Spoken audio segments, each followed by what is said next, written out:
Now we are unboxing MX3 coffee. Each box has 10 sachets of low-acid and sugar-free coffee. You can have it hot or cold. Bring it with you anytime, anywhere. Shop at Lazada, Shopee, and in leading drugstores nationwide.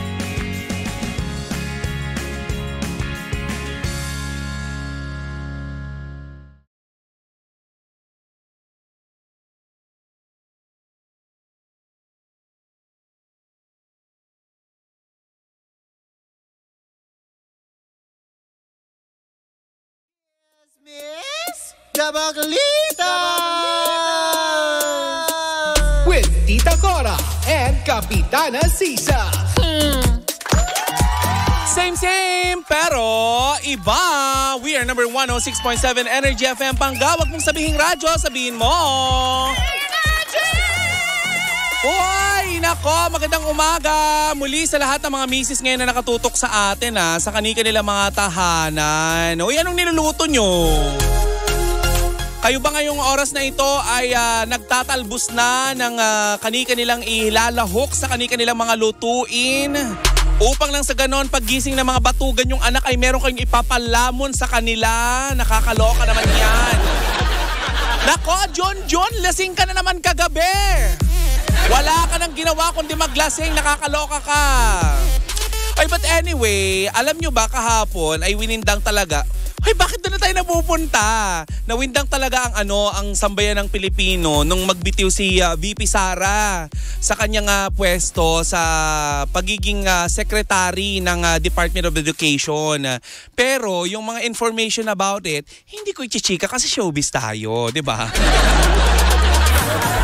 Showbiz ba si VP Sara? Siyempre hindi.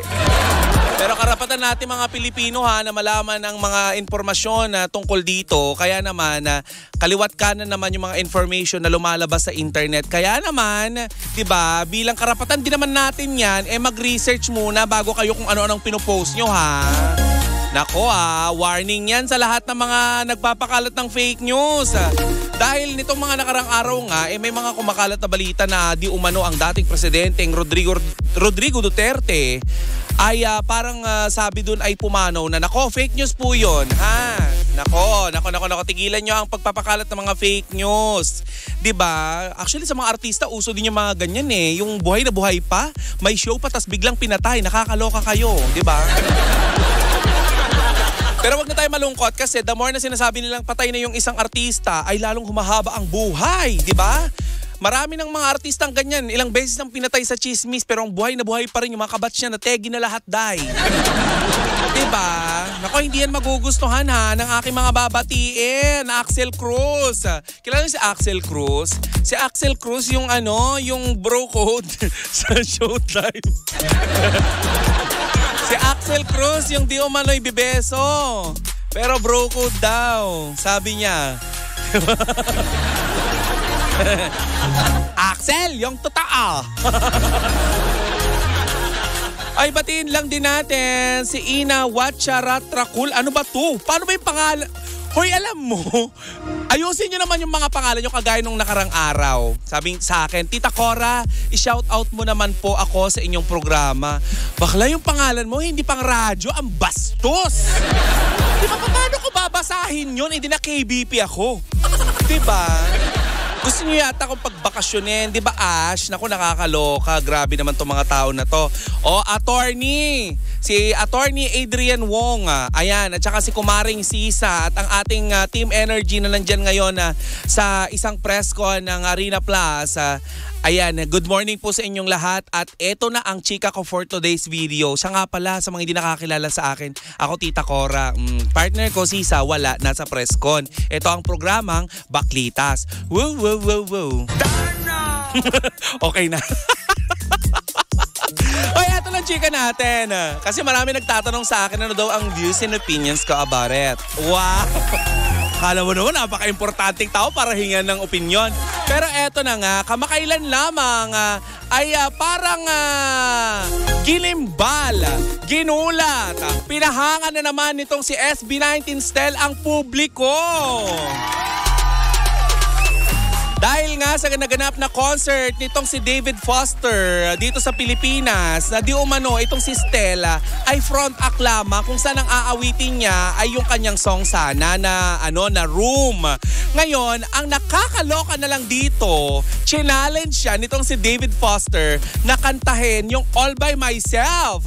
Ang nakakaloka dito, Pangga, yung All By letter V, All By Myself ni Stel sa kinang isang babae. Ay, ayoko sa kinang isang babae. Yun na lang, V. Ayoko, kung masyadong mataas. Parang, kayo ba? Gusto nyo ba ng kinang mga babae? Kasi ako hindi ko carry. Masyado mataas yung kin ng mga babae, di ba? Yung kin ng babae, yon yung binanatan. Yung kini si Lindy yun yung binanatan nitong si Stel. Pero napatunganga niya naman ang lahat ng mga taong nanunood sa kanya kasi naman na-hit niya yung notes niya. Pagkatapos niyang banatan yung ng babae, niya naman, na-hit niya yung notes. Kasi ang taas, grabe, di ba? Yung mga kasama ko dito, mga nagpipigil ng tawa, bakit ba? But anyway, ang nakakaloka nga dito, sobrang relevant ngayon ni Stel kasi meron silang mga upcoming shows. Meron silang upcoming shows ni Julian San Jose. May inilabas siyang album. Pero di ba may Moonlight din sila ng SB19. Kaliwat kanan man yung mga pambabati ko sa kanya, hindi naman maputput yung mga project na binibigay dito kay Stel. Diba kamakailan lamang napanood natin siya sa KMJS dahil nga nag-celebrate din siya ng kanyang birthday. Tapos meron siyang album na pinopromote. Pero ang bongga, no? Apakabongga talaga ng pag-awit niya. Diba? Ay naku, ang nakakaloka pa nito, Pangga, no? Nag-trending siya sa Twitter at almost 200,000 tweets ang nakamit ng kanyang pangalan, 'di ba? Diyan sa Twitter. Kaya naman ako napakabongga talaga. 'Di ba? Nitong nakaraan lang may napapabalita na nomination ng SB19 sa sa Nickelodeon. Ay hindi pa natin alam kung anong balita diyan, pero Pangga, kung kailangan nilang suporta natin, suportahan naman natin ang ating mga kababayan, 'di ba? Eto pa, nakakaloka. Nagkaroon sila ng show sa isang probinsya. If I'm not mistaken, Cagayan del Sur ba? Agusan del Sur.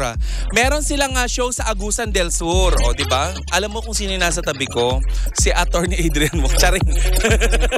Hindi siya. Ay, baka mamaya. Attorney, hello. Anyway, nagkaroon siya ng show sa Agusan del Sur. Ang nakakaloka dito, nasa 30 plus lang yung capacity talaga nung area kung saan gaganapin yung show. Pero umabot ng 50,000. Diba? SB19 lang sa Kalam. Diba? Alam nyo, actually, hindi na ako magtataka kung bakit napakaraming shows ng mga grupo na ito.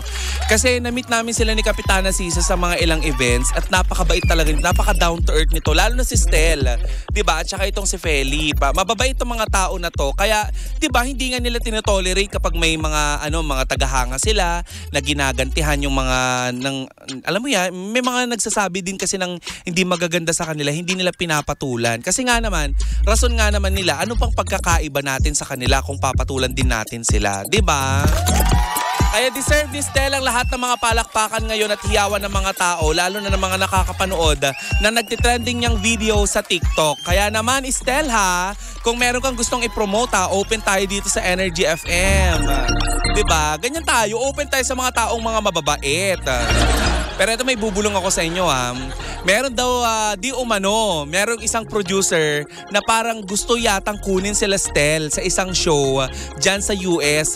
So abangan natin, 'di ba? Kasi nga napanood nga, 'di ba, na napakahusay nitong Stel at sinabi nila na world class yung talent. Mukhang napapaisip yata ang ating mga kababayan sa ibang bansa na baka pwede nating kunin si Stel dito. So, eto na ba ang napipintong pagpalit niya sa trono ni Charis Pingpenko or should I say Jake Cyrus? Kasi hindi nalalayo, 'di ba? Hindi pa siya nag-show sa ibang bansa pero dumayo dito si David Foster pero pinag-guest siya, 'di ba? World class naman kasi talaga yung talent ng bata. Kaya deserve naman niya talaga ng mga ng mga racket sa ibang bansa, di ba? Kaya Pangga, nako ha, panoorin mo yung mga videos ni Stel. Matututo ka talagang umawit at mag-hit ng notes, di ba? Hindi lang yon, pati yung key ng babae maaabot mo. Diba? Pero ako hindi ko na siguro hindi ko na i-hit yung key ng babae. Diba? I-hit ba yun? Hindi ko na papasadahan yung key ng babae. Pero i-hit ko yung notes para nang sa ganon, nasa tono pa rin ako. Tama? Gusto. Diba? Ay nako, may mga kasama tayo ngayon dito. May mga tayo dito, mga bata. May mga bata tayo sa paligid na tawang-tawa sa ating ngayong umaga, ha. Okay, magandang morning ulit sa lahat ng ating mga ating mga Pangga all over Metro and Mega Manila at sa lahat ng ating mga kababayan na nasa ibayong dagat. Mabuhay po kayo, Pinay, Pinoy. Diba? Kayo ang dahilan kung bakit nakababangon pa rin ang ekonomiya ng Pilipinas at maraming salamat sa inyong pagsasakripisyo para sa inyong mga pamilya. Diba? Kaya naman, kayong mga kamag-anak dito sa Pilipinas, suportahan din naman natin ang ating mga kababayang OFW. Diba? Kumustahin nyo naman sila. Diba? Tanungin nyo kung kumain na ba. Hindi yung magchat-chat lang kayo sa kanila kapag meron kayong hihinging mga pabor. Diba? Bad yan. Ang kakapal na mukha dyan. At kung makalalabas lang ako sa radyo, sinampal ko kayo na dyan. Lang. Ay nako, ang bilis ng oras ha. Yan na muna ang ending ng ating tsikahan ngayong umagang ito ng Thursday. Minus Kapitana Sisa man pero buong buo pa rin ang ating tsikahan. Ang ating tsikahan ngayong umaga ng Thursday. Hatid sa inyo ng inyong Tita Cora. Diba? Marami pa tayong pagsasamahan sa mga susunod na araw. Pero ganun pa man mga Pangga, tumutok ka lang sa ating mga programa dahil bukas mamimigay ulit tayo ng lucky number para sa ating Bingo Plus, Pangga Bingo Plus Panalo na hatid sa atin ng Bingo Plus, Bingo sa Saya Plus sa Panalo. Ayan, at bukas abangan ninyo yung ibabalita ni Kapitana Sisa at yung dahilan kung bakit wala siya ngayong araw. Diba? Ay, nako, mga Pangga, iiwanan ko kayo ng napakaraming songs muna. Magtugtugan muna tayo kasi makakasama nyo pa ako hanggang alas 12. Hindi ko naman kayo basta iiwanan ng ganun-ganun na lang, ng walang-wala. Siyempre, iiwanan ko kayo na may mga awitin sa inyong mga radyo. Diba? At mamaya mga alas 12, makakasama nyo na si Gandang Kara. Magbabalik na si Gandang Kara at mamayang 12:30, abangan nyo ang inyong Tita Cora sa Hot Story. Hindi talaga tayo pang ganun. Hot Story. Yes. Ay nako, magandang umaga ulit sa inyong lahat. Mga Pangga, tayo pa rin ang same pero iba. We are number 106.7 Energy FM. Pangga, huwag mong sabihing radyo, sabihin mo. Huy, anong sasabihin mo? Sabihin mo na. Bilis, nagmamadali na ako. Sabihin mo, ako magsasabi. Sabihin mo. Sabihin mo na.